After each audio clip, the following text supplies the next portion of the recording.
Hey guys, here's my standing cable pec fly. I'll show it to you, then I'll coach you through it.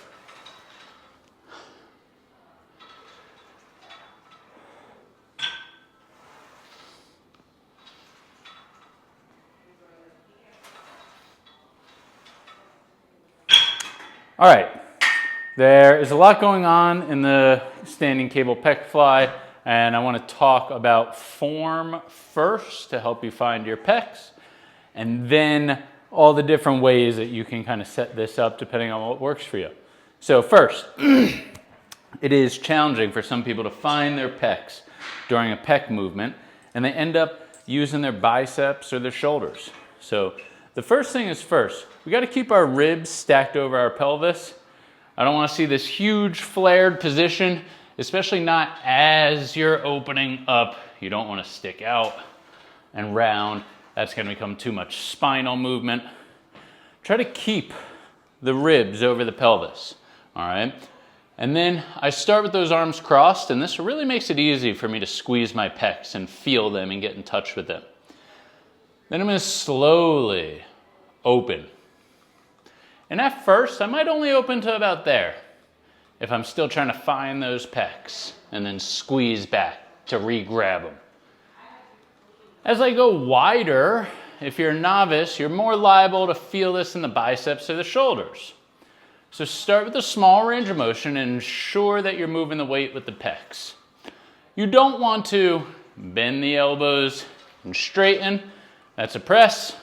And you don't want to open too wide and create huge flare and feel those shoulder blades rocking backwards. Realistically, your shoulder blades in the beginning should stay a little stable so you can find those pecs, and then you can start to get more range of motion out of them once you find those pecs.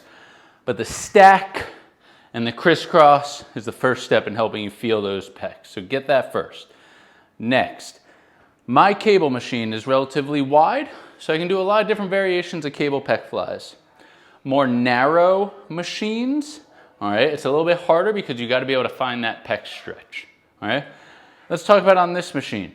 I can lower these down, and I can do a low to high cable fly.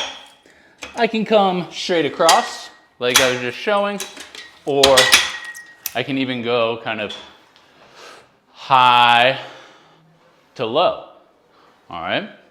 I can also set up a bench here and be seated, all right? I can be on my back for a supine cable fly. Or I can even have both of these cables set up high, bent over, and crisscross into the fly, all right? This variation works well on a smaller cable machine because when you bend over, you can reach those arms up and pull across. All right, so there are a ton of variations for that. Make sure you read your cues box on your programming, and I'll give you insight into which one I want you to do.